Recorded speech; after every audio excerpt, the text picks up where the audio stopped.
Hey, alright, man, I've been playing this 2K21. I haven't really been playing, I've just been in the build thing.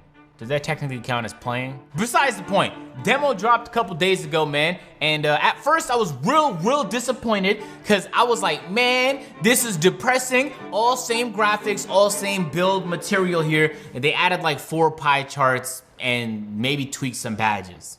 But then Davis asked me to go to his crib to record a video where we were playing against each other in the demo. And it was a lot of fun, genuinely had a good time. Maybe it's because I was winning, and I love winning. There's no better feeling than winning. I do it all the time on the A&P channel, link in the description. Good time to remind y'all to subscribe to this channel as well, uploading daily 2K20 content. Sorry, dude, I didn't do it on purpose, swear to God. 2K21 content, subscribe. So then when I got home, I was like, yo, let me try and make some builds, see what I could come up with. And I came up with a few things, fellas, so this is what I'm thinking, which build I think I'm gonna go. Alright, first things first, fellas, let's launch up the My Player Builder. If we go shooting guard, I always rock left-handed, and you know, for the sake of Kobe this year, we gotta rock number 24. There's a few builds I'm going to create. The first one I know I'm gonna have off rip is the most simple one. And it's one that I feel like a lot of people aren't gonna be doing. Believe I was in the middle of saying something important. Nah, I guess not. Maybe it is. People is gonna look over this build because it's not flashy. It doesn't get ankle breakers, and it doesn't get contact dunks. And you know, that's what people do for views on YouTube and stuff, because it's fun to watch. And that's the pure sharp build right here, fellas. Click on the circle, the big all green pie chart.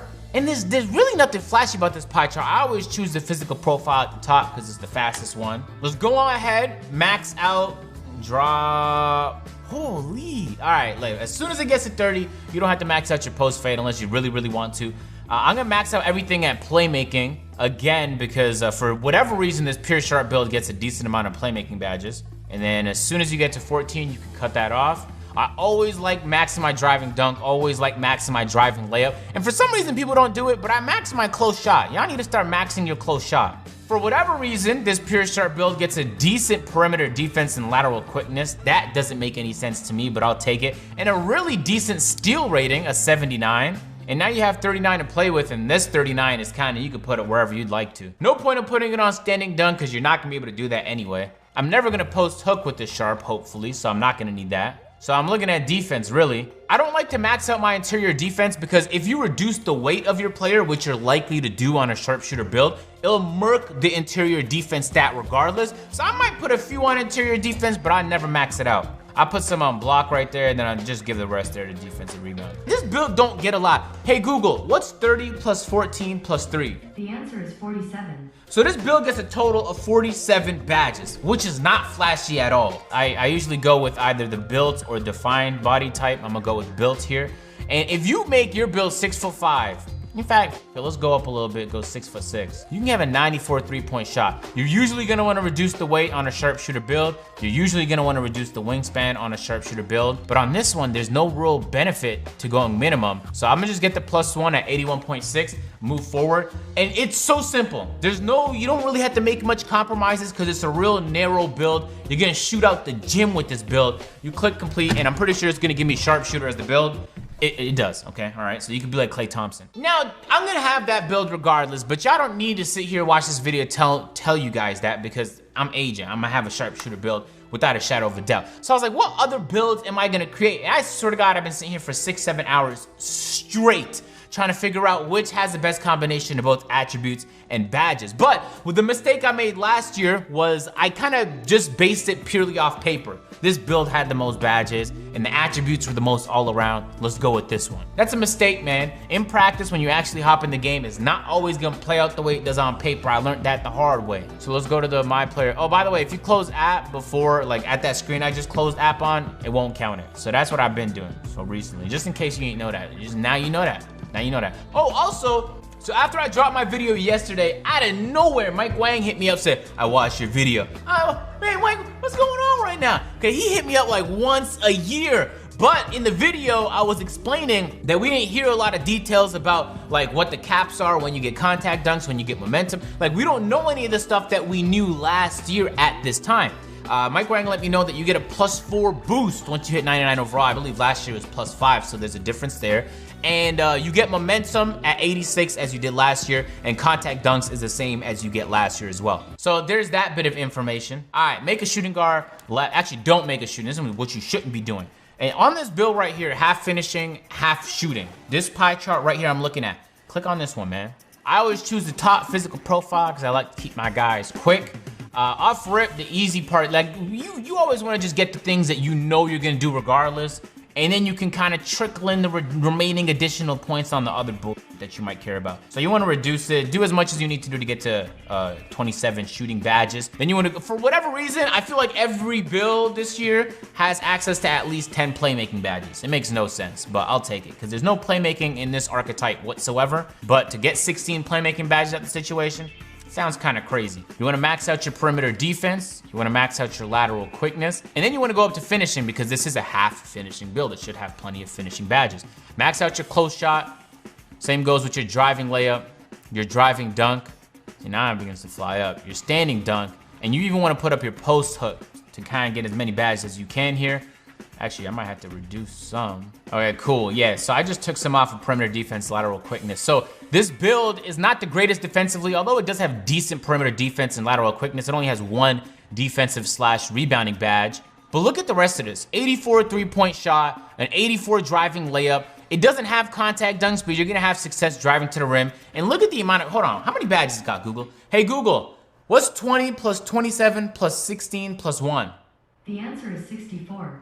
It has a total of 64 badges on this player. That's crazy. So I'm sure at this, because this is what I was like, oh man, last year I was like, oh, I can't wait, fellas. Can't wait till I get into this. Let's go built body type. I'm probably gonna go 6'5", so I can get that 3-point shot looking right. Yep. I'm gonna keep it a little bit. I'm gonna lower the weight a little bit just so he's a little bit faster. I'm gonna reduce the wingspan, of course, without a shadow of a doubt. And I'm gonna choose spot up shooter, boom. And I think it's gonna give me a 3-level score, right? Scoring machine, boom. And you're gonna play games with this and you're gonna realize that you're just average at now. You're actually not great at any one thing. I'm seeing a whole lot of playmaking shot creators because you can have incredible playmaking stats and incredible shooting stats, and that should be rare to have. I'm seeing a lot of people make those builds. And it seems like the penalty this year on creating really tall players is really bad. So a lot of people is opting to make shorter characters. On paper, that might look great. In practice, that might not be a good scene for you once you're getting swatted every time you head into the paint. So I know I'm gonna make the sharpshooter build. I'm not doing a scoring machine or 3-level score this year. I refuse. Those are not good builds, man. Those are not top tier builds, they're not. But the big problem I had last year was even when I was making great defensive plays, when I was contesting the ball properly, or I was in a good position to steal, I was in a passing lane, whatever the case, I just wasn't being warded on defense. This year, I don't want that to be the case. I'm not so worried about shooting, although I would like to have a player that's elite at shooting because I think I could shoot consistently on any player that has over a 73-point shot. So, as I go left-handed, we're gonna drop that number to 24. You're gonna go down to this pie chart here, which is half defense, half 3-point shooting. I'm choosing the top physical profile, and now we get to the attributes. As always, you're gonna max out everything in shooting, because at least to me, this is by far the most important category. All right, so this is what this build looks like maxed out. I actually opted to not use close shot here just because it takes a lot of attributes to max out defensive archetypes. And so I want to try and get as many badges as possible here. I'm cool with 19. So I get a good balance. For whatever reason, this build also has 13 playmaking badges. So wait, this is what I want to say. So I was really close to making a sharpshooting facilitator, which is really just a tall version of the playmaking shot creator that everyone's using.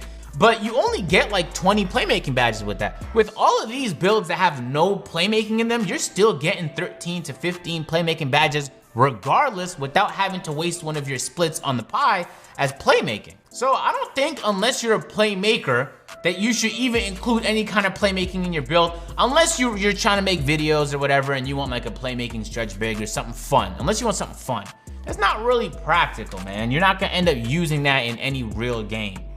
Take that back. I mean, I guess it depends on what your focus is this year. But for me, the sharpshooting facilitator, it kind of just felt like a waste. This build though, this build looks valid. Perimeter defense, lateral quickness, 19 defensive badges, 20 shooting badges, a decent 3-point shot. And ideally, this is gonna be a build that's gonna D up playmakers, right? So he doesn't have to be mammoth tall, he just has to be 6'5", 6'6". I'll go with the defined body type. No point of going underneath 6'5", you don't get not a single boost for literally anything. So I'm gonna keep mine at 6'5". I might reduce the weight a little bit. No, I'm not. I lied. I'll keep it at 210. And the thing is with the sharpshooter, you wanna reduce the wingspan for the most part, but with the lockdown, you wanna increase the wingspan. When you got both, you kinda just split down the middle, so you wanna find one that kinda fits for what you need it for. I think I'm gonna just keep it closer to the middle, one to the right at 82.4. And so usually, I mean, now it's between sharp or lock takeover. I'm most of the time gonna be in the corner with this build on offense anyway, so I'm gonna have sharpshooting badges like corner specialist and catch and shoot light up. So I'm gonna opt for lockdown badge right here. And plus, you know, people have a little fear in their heart when you light up the lockdown badge. They get a little scared, man. And I think they're gonna be a two-way mid-range shooter. Like Ray Allen, maybe early in his career. I don't know. Damn, all right, this is where it gets juicy. Let's just throw this anywhere. Really doesn't matter, I only have one of them. Shooting badges, man. Obviously, without a shadow of a doubt, you're gonna wanna max out Hall of Fame Rage Extender. For this build, Hall of Fame Catch and Shoot, Hall of Fame Corner Specialist. You're gonna be in the corner a lot. Now, I even reckon to say Hall of Fame Deadeye. I'm not making this build for the demo. I'm kinda making it assuming that I'm gonna be playing with it in the game, right? So that being said, I'm gonna want a Hall of Fame Hot Zone Hunter. How about we do this, huh? Yeah, this is a cool little split here.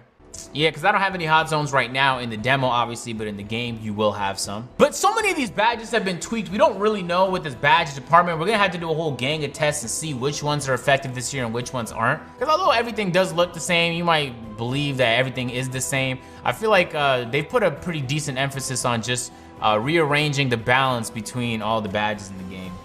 All right, playmaking badges. This should be fun. I love Quick First Step. It's a shame that this badge is in the game, but I'm gonna take Bailout because it's a great badge, and for some reason, it does not belong in a basketball game. I don't care what you say. You should not be passing out of shots, half court, accurately. There should not be a badge that incentivizes that. And then I guess the rest of them doesn't really matter too much. Let's have fun with it. Throw on some ankle breakers, some space creator, and some tight handles. Man, okay, wow, holy. A man is definitely gonna Hall of Fame clamps, without a doubt. Hall of Fame pick dodger, yes. Hall of Fame pickpocket, They said they was gonna nerf Intimidator this year, so I might not go. I might do a little bit of Intimidator. They said they was gonna nerf it because it was ridiculously OP last year. All right, this is what I'm gonna go with here. I'm not a big man, so I'm kind of going for more guard-related things like interceptor. I'm gonna be in passing lanes. You know what I'm saying? Pick dodger, pickpocket, clamps, and I threw in brick wall just for no reason. I'm probably not gonna ever need that. And you know, choose a jump shot really doesn't matter. Most people is probably gonna go with Stephen Curry. You know what I'm saying? And yeah, this is gonna be one of my builds next year, man. And keep in mind, I don't know when next gen comes out. There was all kind of leaks and etc., but we don't know. I'm assuming November, December, assuming. So I'm not gonna have time to grind like 40, 50 different builds, right? I'm gonna leave that to Joe Knows. Me, oh no, I'm probably gonna have 2 builds. I'm gonna have my little defensive build when we need it, and I'm gonna have my elite sharpshooting build. So that way, no matter what's going on, I could be on the wing and a helpful member of literally any different team. Cause at least personally for me, I don't really play 2s. But if I did play 2s, I'd wanna have a build that's effective. This one right here. On 3s, both my sharp and this build would be effective. And on Pro-Am, oh yeah, my lock would most definitely be effective. That's the build I'm going with, man. I spent so much time in this lab and I've came to the conclusion that there's actually not as many options as you might think, right?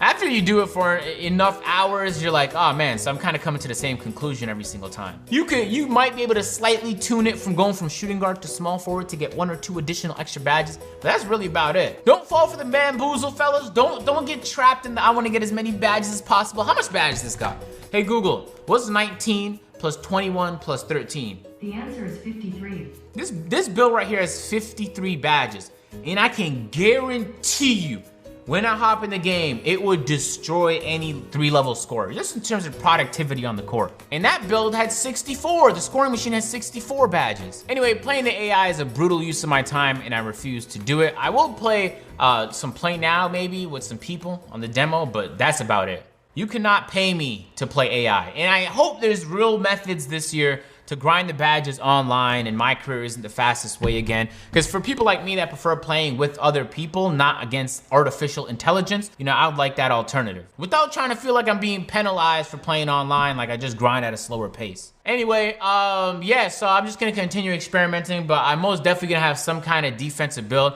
There's no scene this year where I'm playing great defense and the ball is going through my hands and all of that. Refuse. But hey man, it's up to you. You're most likely gonna end up making the same play, making shot crit everybody else is making. So let me know how that goes for you. Drop a like if you guys are new to the channel, you haven't already. Dropping daily 2K21 content. Be sure to subscribe, and I'm gonna catch you guys in the next one.